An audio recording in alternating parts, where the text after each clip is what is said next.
I was born 3 months early, weighing less than 3 pounds, and I spent the first 2 months of my life in the NICU fighting for every breath while machines kept my tiny heart beating.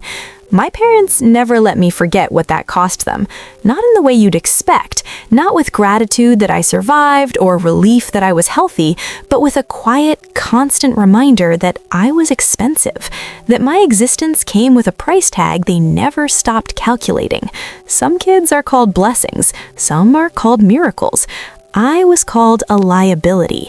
My name is Mara, and for 22 years I carried a label I never earned, wore a shame that was never mine, and lived in the shadow of a lie so big it consumed my entire childhood.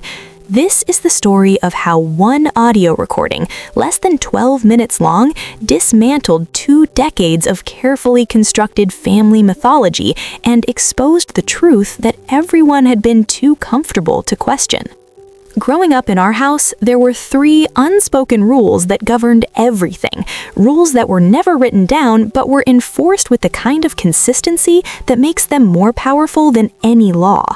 Rule 1, my older sister Lena was the family success story, the golden child, the one who could do no wrong. Rule 2, I was the explanation when things went wrong, the convenient scapegoat, the reason our family struggled or suffered or couldn't have nice things.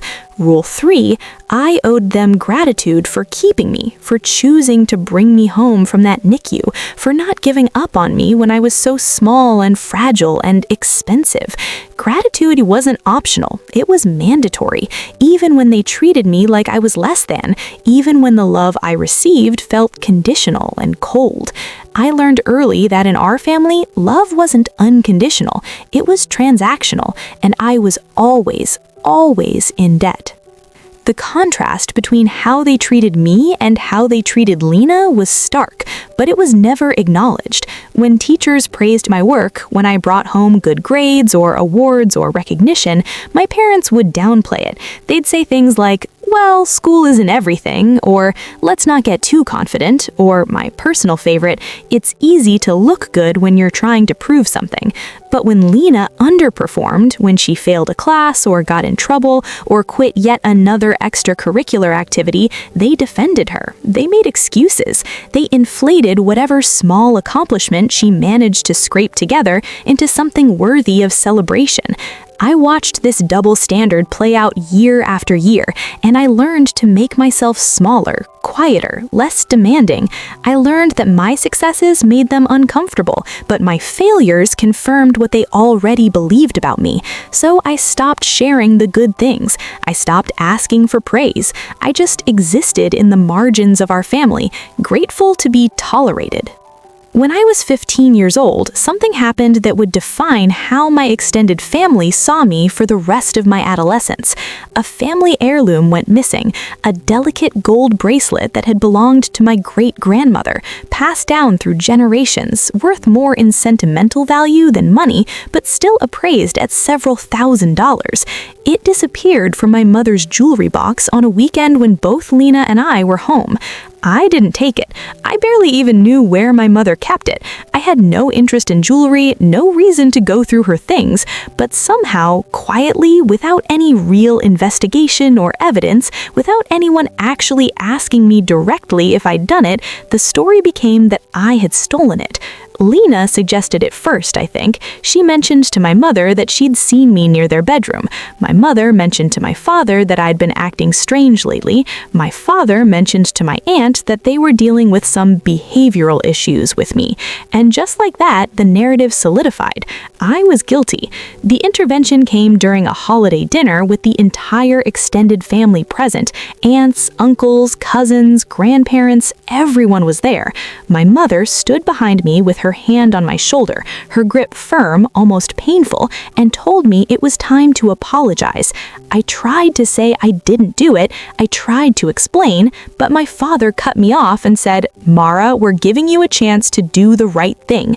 Don't make this harder than it needs to be. So I apologized. I stood in front of 20 people and said I was sorry for stealing the bracelet, for betraying their trust, for being the kind of person who would do something like that. My voice shook, tears ran down my face, and every single person in that room looked at me with disappointment and pity. That moment became the official version of who I was. Not the quiet, studious daughter, not the one who got good grades and never caused trouble. I became the thief, the liar, the problem child they had to watch. And that label stuck. Years later, when I was 17 and applying to colleges, I earned admission to a well-regarded state university with a partial academic scholarship. I was proud.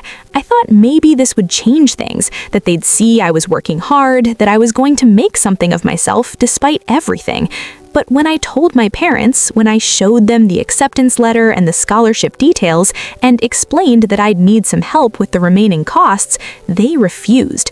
They sat me down at the kitchen table, and my father said, "Mara, we can't take risks again. We've already invested so much in you just to get you here. We can't afford to put more money into something uncertain." I felt like I'd been slapped. I asked what he meant by uncertain. He said, "College isn't for everyone. You've always been difficult to predict. What if you don't finish? What if you change your mind? We can't take that chance." I was stunned into silence, but what really broke me was what happened next. That same year, just months later, my parents quietly funded Lena's enrollment in an expensive private program across the country, a program that cost 3 times what my state school would have cost, a program she'd applied to on a whim, without the grades or the track record to justify it. But they paid for it. They paid for her housing, her meal plan, her textbooks, her plane tickets home for holidays. And when I asked my mother about it, she said, "Lena's situation is different. She needs more support. You've always been independent." The message was clear. It wasn't about money, it was about who was worth investing in, and I wasn't. So I did it myself. I worked 2 jobs while taking a full course load. I borrowed what I couldn't earn. I graduated in 4 years with a degree in finance and accounting, and I built a stable career in an industry where numbers don't lie and results matter more than charm. I moved to a different city, kept my distance, maintained low contact with my family. I called on birthdays and holidays. I showed up for major events, but I didn't share my life with them anymore. I didn't tell them when I got promoted, or when I bought my first condo, or when I started building actual savings and financial security. I kept myself separate because it was safer that way. Meanwhile, the family narrative stayed exactly the same. Lena was still the pride of the family, the successful one, the daughter they bragged about at parties and family gatherings. They'd talk about her impressive career, her important work, her bright future. And when people asked about me, the response was always some version of, "Oh, Mara's doing fine, she's very independent, always has been," as if independence was something I chose, rather than something I was forced into. For 8 years, I lived like that. I built a life they knew nothing about. And then, at a professional conference in my field, I ran into someone who mentioned Lena's name. She was a woman about my age, friendly and talkative, and when she found out my last name, she said, "Oh, are you related to Lena? I think we were in the same program years ago." I said yes, she was my sister, and I mentioned something vague about her work. The woman's face changed. She looked confused. She said, "Her work? I thought she didn't finish the program. She left after the first year." I felt something cold settle in my stomach. I asked what she meant. She explained that Lena had enrolled, attended for less than 2 semesters, and then quietly withdrew. No degree, no license, no credentials. I thanked her, kept my expression neutral, and excused myself. That night, I started searching. I looked up licensing boards, professional directories, LinkedIn profiles. There was nothing. No record of Lena working in the field she'd supposedly been building a career in for nearly a decade. Every story my parents had told, every accomplishment they'd bragged about, every reason they'd given for why Lena needed more support and investment, it was all fiction. I didn't confront anyone right away. I sat with the information. I watched, and a few months later, when I was visiting my parents to help my father organize some financial paperwork for tax season, I noticed something odd. Small withdrawals from his checking account, always for the same amount, always around the same time each month. $300 here, $500 there. When I looked closer, I saw notes in the margin of some statements, handwriting that looked familiar. Helped L with rent, L's car payment, emergency loan to L. I did the math. Over the course of 6 years, my parents had given Lena more than $40,000 in what they called loans, but what clearly were never expected to be repaid. $40,000 while they told me they couldn't afford to help with my education. $40,000 while Lena was supposedly working a successful career that, as I now knew, didn't exist. I still didn't say anything, but I kept watching. And then I noticed something else. Lena's attention had shifted to our grandmother. She was visiting more often, calling more frequently, showing up for family dinners she used to skip.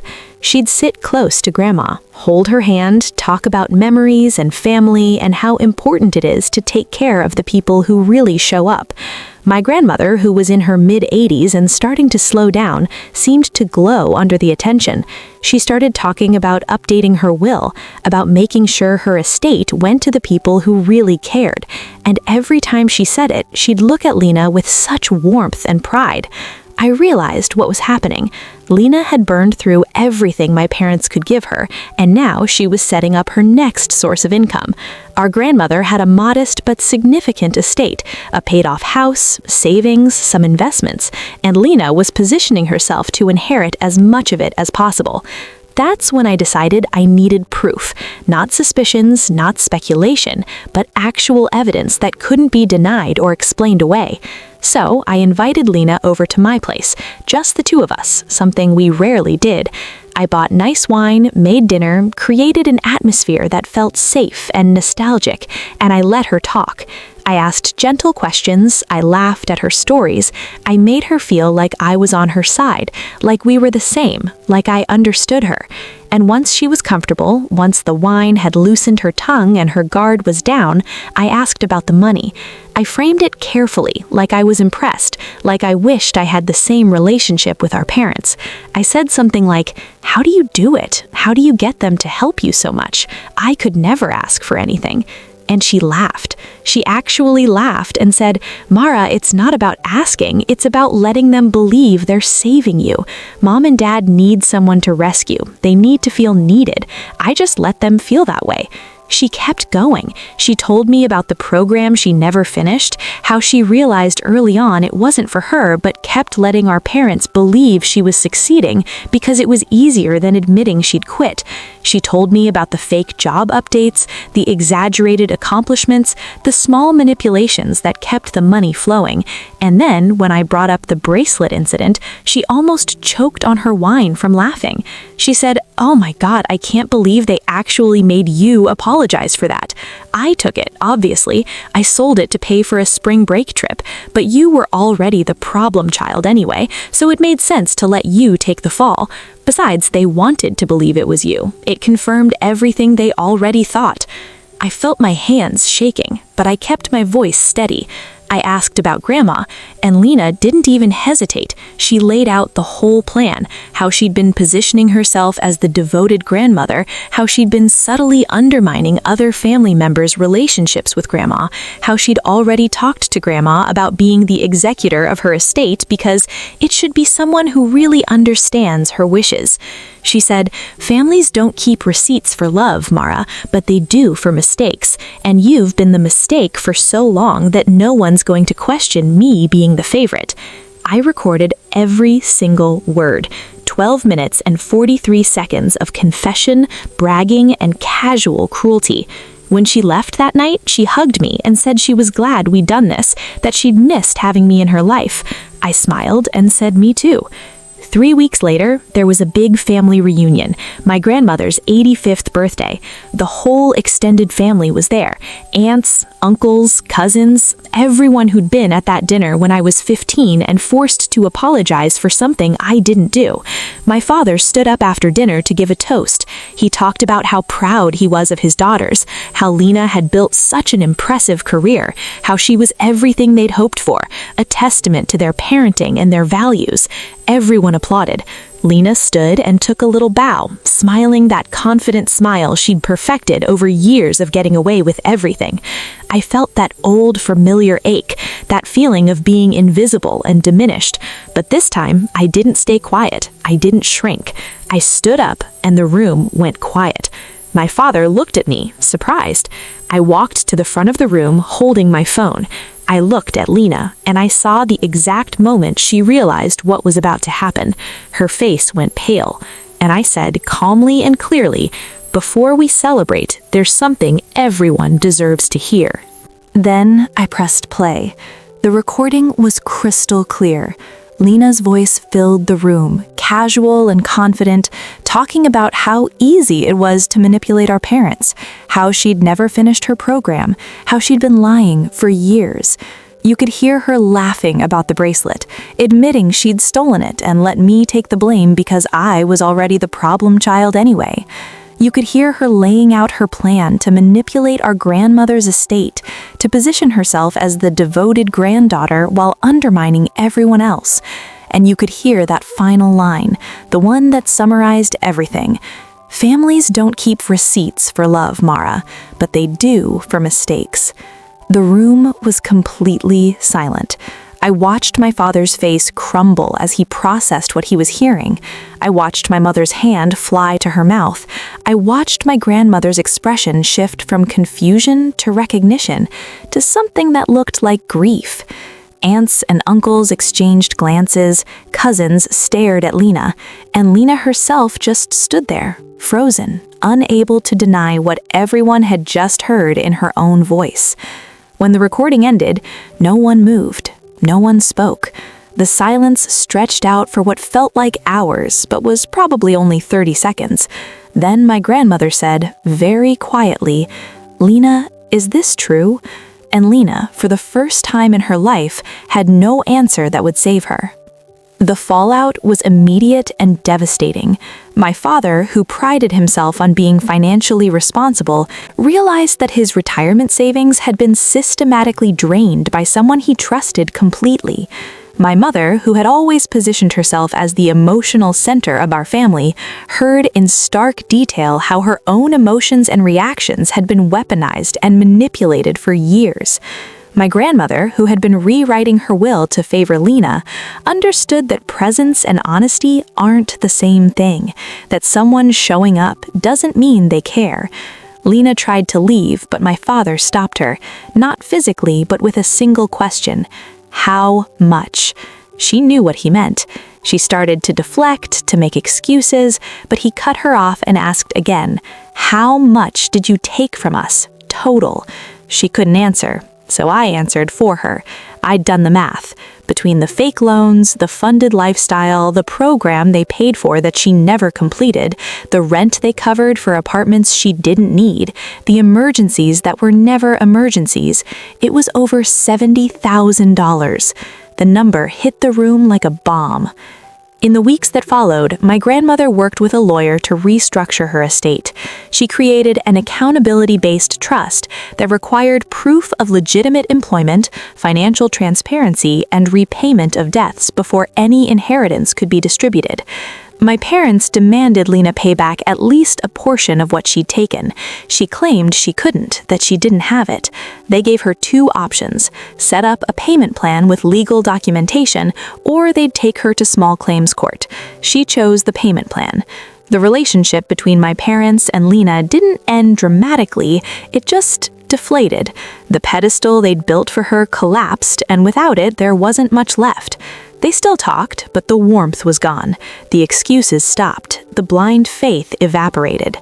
As for me, there was no dramatic reconciliation, no tearful apologies and group hugs like you see in movies, but there was something quieter and, in its own way, more meaningful. My grandmother started calling me once a week just to talk. She asked about my life, my work, my thoughts. She told me she was sorry for not seeing what was happening, for being so easily charmed that she missed the truth. My father apologized too, months later, late one night when I'd stopped by to help him with something technical on his computer. He didn't apologize for the favoritism exactly. He apologized for his silence. He said, "I knew something was wrong. I knew it wasn't fair. And I just let it happen because it was easier. I'm sorry I didn't protect you the way I should have." It wasn't everything I needed to hear, but it was something, and it was real. Looking back now, almost a year later, I realized something important. They spent 22 years calling me the burden, the expense, the liability. They built an entire family mythology around the idea that I was the problem, the difficult one, the child who required too much and gave back too little. And I believed it. Not consciously, maybe, but deep in the place where you hold the truths about yourself, I believed that I was less worthy of love, less deserving of investment, less valuable than my sister. But here's what I know now. I wasn't the burden. I was just the one who refused to perform. I was the one who wouldn't lie, who wouldn't manipulate, who wouldn't build my worth on a foundation of deception. And in a family system that rewarded performance over authenticity, that made me dangerous. Not because I was wrong, but because I was honest. And honesty has a way of making liars uncomfortable. So they labeled me. They made me the problem so they wouldn't have to look at the real problems in our family.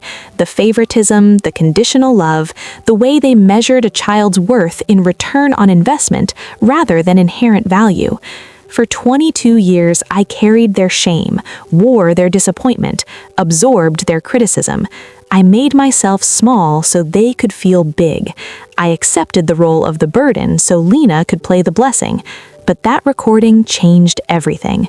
Not because it punished Lena, though it did hold her accountable in ways she'd never experienced before. And not because it made my parents suddenly perfect, because it didn't. What it did was return the truth to its rightful place. It took the shame I'd been carrying and put it where it belonged. It freed me from a narrative I never wrote, but had been forced to live inside. Some families are held together by genuine love, by mutual respect, by the kind of bonds that strengthen under pressure rather than break. My family wasn't that. We were held together by a story, a carefully maintained fiction that required everyone to play their parts. Lena was the success, I was the failure. My parents were the long-suffering martyrs who sacrificed everything for ungrateful children. And as long as everyone accepted their role, the story held. But stories built on lies are fragile. They require constant maintenance, constant reinforcement, constant willingness from everyone involved to ignore the cracks in the foundation. And the moment someone stops playing along, the moment someone speaks the truth out loud, the whole structure collapses. That's what my recording did. It wasn't revenge, though I won't pretend there wasn't satisfaction in watching the lies crumble. It was liberation. It was me finally setting down the weight I'd been carrying since I was born 3 months early and became, in their eyes, a debt to be paid rather than a child to be loved.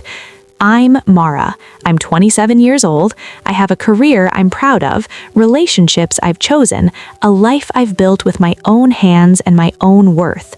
And I'm no longer anyone's liability. I'm just someone who decided that the truth, as uncomfortable and painful as it might be, was worth more than a comfortable lie. And if that makes me difficult, if that makes me the problem, if that makes me the burden they always said I was, then so be it. At least now, I'm free.